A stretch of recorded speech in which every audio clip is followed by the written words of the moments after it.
ایک زندہ لاش کی طرح پھر رہا ہوں۔ تھوڑی دیر کے لیے دل بہل جاتا ہے، پھر وہ آنکھوں کے سامنے آ جاتا ہے۔ اس موقع پر کچھ لوگوں نے بہت منفی کردار ادا کیا اور سوشل میڈیا پہ کیا کیا میرے ملک کے انسانیت ہی بھول گیا ہے۔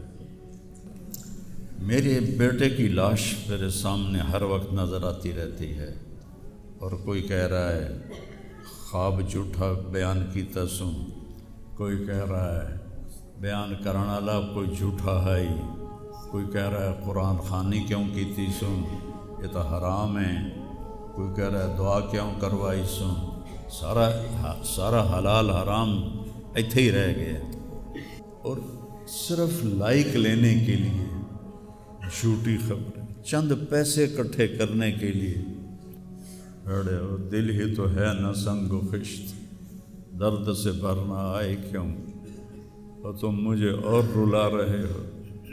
شرم ہی نہیں آتی لوگوں، کم بختاں چار ٹکے یا سستی شہرت لین واسطے۔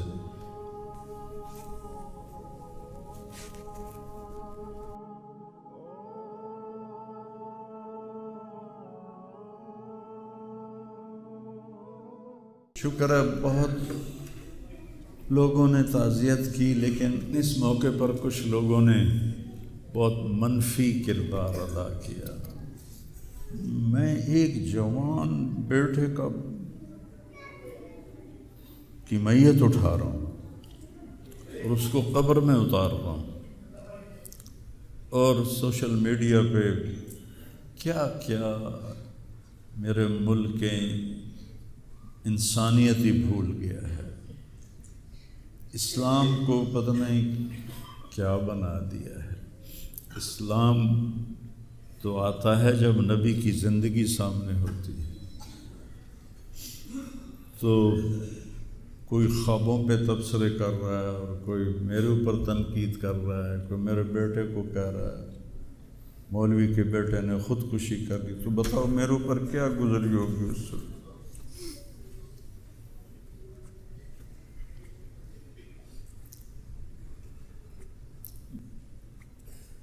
حضرت عمرو ابن ابسہ سے پوچھا یا رسول اللہ، سب سے اعلیٰ درجے کا اسلام کیا ہے؟ ایک گل غور نال سنیں، سب سے اعلیٰ درجے کا اسلام کیا ہے؟ آپ نے فرمایا من سلم المسلمون من لسانہ و یدہ، جو کسی کو اپنی زبان اور ہاتھ سے تکلیف نہ پہنچائے وہ سب سے اعلیٰ درجے کا مسلمان۔ اب یہاں حال یہ ہے کہ دنیا دار ہوں، دیندار ہوں، علماء ہوں، ان کی زبانوں سے الفاظ نہیں نکلتے، ان کی زبانوں سے آگ نکلتی ہے، ان کی زبانیں آگ برساتی ہیں۔ تو جب زبان آگ برسائے گی تو دل نفرت سے بھرا ہوگا۔ لیکن میں نے کہا یا اللہ، میں نے تجھ سے وعدہ کیا تھا کہ میں اپنی وجہ سے کبھی کسی سے نفرت نہیں کروں گا، کسی سے بغض نہیں رکھوں گا، کسی سے قطع تعلق نہیں کروں گا۔ آج مجھے یہ وعدہ پورا کرنے میں زور لگانا پڑ رہا ہے کہ ایک طرف مجھے اپنے بیٹے کی لاش نظر آتی ہے، ایک طرف ان نادانوں کے تبصرے نظر آتے ہیں۔ میں کسی کا نام نہیں لیتا، بھرا پڑا ہے سوشل میڈیا، اور اتنی جھوٹی خبریں، اتنی جھوٹی خبریں، اتنی جھوٹ، زخم پہ مرہم لگاتے ہیں یا نمک چھڑکتے ہیں، اور وہ اسلام سمجھ کے کر رہے ہیں۔ میرے بیٹے کی لاش میرے سامنے ہر وقت نظر آتی رہتی ہے، اور کوئی کہہ رہا ہے خواب جھوٹا بیان کیتا سوں، کوئی کہہ رہا ہے بیان کرنے والا کوئی جھوٹا ہے ہی، کوئی کہہ رہا ہے قرآن خوانی کیوں کیتی سوں، یہ تو حرام ہے، کوئی کہہ رہا ہے دعا کیوں کروائی سوں۔ سارا حلال حرام ایتھے ہی رہ گیا۔ ایک زخمی باپ کے زخم پر پھنبا رکھنے کی بجائے میں نے بڑے انسان زندگی میں صدمے دیکھتا ہے، ناگواریاں دیکھتا ہے، میں نے بڑی بڑی ناگواریاں دیکھی، لیکن عاصم کی ناگواری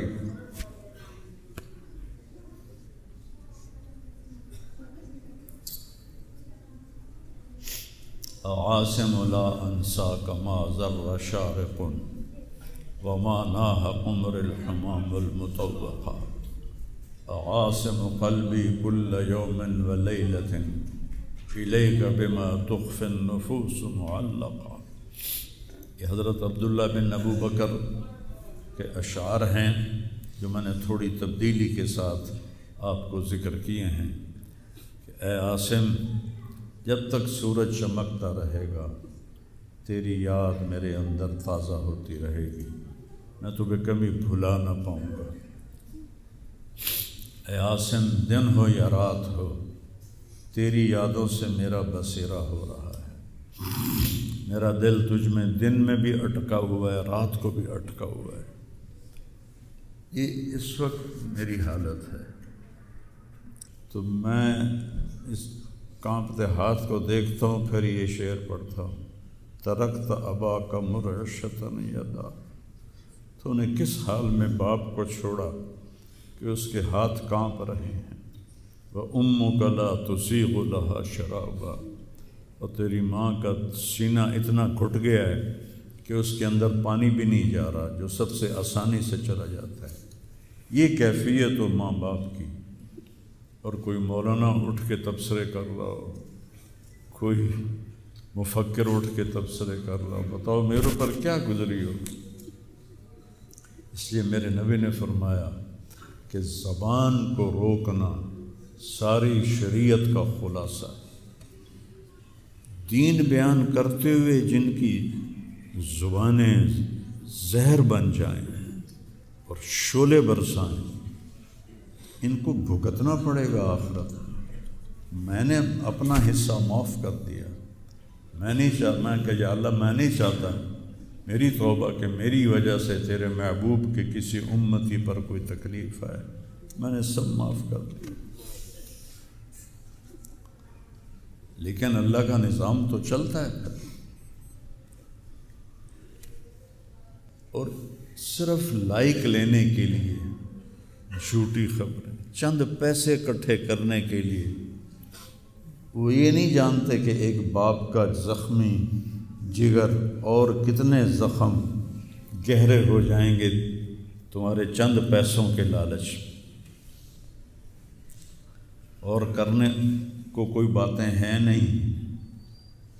اور جو اس قسم کی واہیات بولتا ہے اس کو لوگ سنتے بہت، کوئی مثبت بات کرتا ہے تو اس کو سنتا کوئی نہیں۔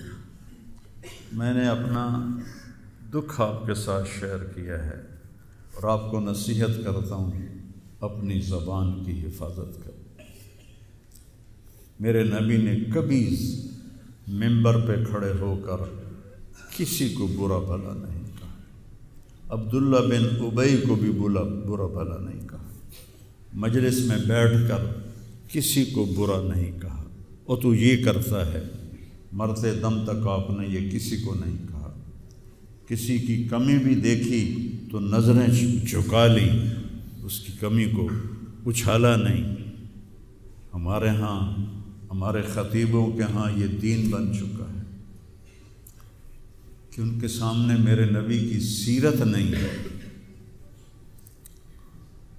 تو میں آپ کے سامنے ہاتھ جوڑتا ہوں، ویسے بھی کسی کو اپنی زبان سے دکھ نہ دیا کرو۔ چہ جائے کہ ایک جوان بیٹے کی موت کا غم لیے ایک زندہ لاش پھر رہی ہو، اور اس کو پتھر مارے جائیں، اور اس پر اپنے غصے کو نکالا جائے۔ بڑے دکھ کی بات ہے بھائی، بڑے درد کی بات۔ یہ ہماری قوم کی گراوٹ کی انتہا ہے، گراوٹ کی میں تو اس وقت پاگل تھا، جہاں سے مجھے کسی نے جھوٹا خواب بھی سنایا تو میں نے تسلی لی کہ شکر ہے میرا بیٹا، جوان بیٹے کو اللہ نہ تنوں اٹھاون دے ویلا وکھاوے، اللہ تنوں اٹھاون دا ویلا نہ وکھاوے۔ تو جو تار سے نکلی ہے وہ دھن سب نے سنی ہے، جو ساز پہ بیت گزری ہے وہ کس دل کو پتہ ہے۔ یہ تو وہی جانتا ہے جس پہ یہ صدمہ گزرتا ہے، وہی جانتا ہے جس کا جگر ٹوٹے ٹوٹے ہوتا ہے۔ اوروں کو کیا پتہ کہ اولاد، جوان اولاد کا، اور میرا بچہ یہ اتنا نیک تھا، کبھی غیبت نہیں کرتا، کبھی غیبت نہیں کرتا، کسی سے نفرت نہیں کرتا تھا، کسی کی غیبت کرنے نہیں دیتا تھا، کسی کی برائی کرنے نہیں دیتا تھا۔ یعنی اس کی آپ بات سنو کہ یا اللہ جن جن لوگوں نے پاکستان کو لوٹا ہے اس میں جتنا میرا حصہ لوٹا ہے میں نے سب کو معاف کیا۔ ایسے اخلاق والا بچہ میرا مر جائے اور مجھ پر تان و طنز ہو رہا ہو، قرآن خوانی کیوں کرائی، کوئی کفر کر دیتا ہے، اسلام ہی چوں نکل گیا۔ یہ دیوبندی بریلویوں نے آپس میں لڑ کے پوری امت کا بھولیا بگاڑ کے رکھ دیا۔ خطیبوں نے، میں صحیح علماء کی بات نہیں کر رہا، خطیب چاہے دیوبندی کے ہوں، چاہے اہل حدیثوں کے ہوں، چاہے وہ بریلیوں کے ہوں، چاہے وہ شیعوں کے ہوں، سوائے نفرت کی آگ بھڑکانے کے ان کے پاس اور کوئی موضوع کوئی نہیں۔ آج میں گیا ہوں اپنے، صبح بہت میرا سر بھاری تھا تو میں سیر کے لیے فجر کے بعد نکلا، اپنے مین فارم پر پہنچا تو وہاں نوکر کھڑے تھے، تو ہمارا ایک نوکر ہے شبیر اس کا نام ہے، تو وہ میں نے ایسے ہاتھ بڑھایا ملنے کے لیے، کہا میاں صاحب آسم میاں طرح ساڈے نال مل لو، انج نہ مل لو۔ میں کیا وہ کیویں ملدا ہے؟ ہمارے ہاں زمینداروں میں نوکر اور زمینداروں کا آپس میں بڑا فاصلہ ہوتا ہے، وہ جب ہمیں ملتے ہیں تو یوں جھک کے ملتے ہیں یا گوڈے پکڑتے ہیں اور اپنے آپ کو پیچھے ہٹا کے کھڑے ہوتے ہیں۔ تو وہ شبو نے کہا جی ہم میاں صاحب سے ملتے تھے ایسے ہی جی میں ساڑھے نال مل دیں، تو وہ کہتے یار تم لوگوں کو تو ملنے کا طریقہ ہی نہیں آتا، ہاتھ کھولو۔ ان کے ہاتھ کھلوا کے ان کو جپھا ڈالتا تھا اور ان کے کپڑوں پہ مٹی لگی ہوتی تھی۔ ایسا میرا بیٹا گیا۔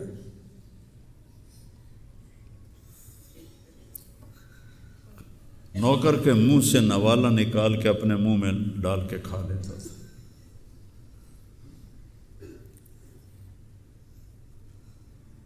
کبھی اس کی جیب میں پیسے نہیں ہوتے تھے، جو بھی دیتے وہ ادھر دے دیا، ادھر دے دیا، ادھر دے دیا، ادھر دے دیا۔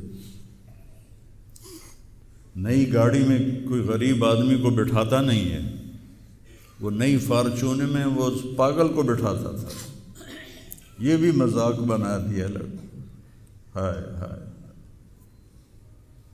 ہڑے ہو دل ہی تو ہے نہ سنگ و خشت، درد سے بھرنا آئے کیوں اور تم مجھے اور رلا رہے ہو۔ اس کو بھی مذاق بنا دیا۔ وہ ابھی بھی زندہ ہمارے گاؤں میں جائیں ویکھنے جا کے ویکھ لو۔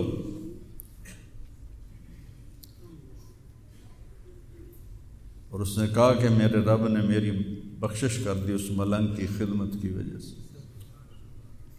کسی پاگل دے کپڑے وٹامنا، ناوامنا، وہ دے وال کٹامنا، وہ دے نو کٹامنا، ایک زمیندار دے بیٹے دا اے کوئی سوکھا کام، وہ دے ماں پیو نہ کر دے۔ اتنا غریبوں سے اس کو پیار تھا اور سخاوت کوٹ کوٹ کے بھری تھی، اور نوکروں کو بھی بھائی کہہ کر بلاتا تھا۔ ہم لوگ بلاتے ہیں اوئے ایدے آ، ہمارے جو ہم نے اپنے والدین کو دیکھا، چاچے تائے بابے دیکھا، اوئے برا، کہتا بھائی ادھر آئیے۔ یہ جا ہیرا بندے دا کھڑی جاوے تو دا کیا حالس،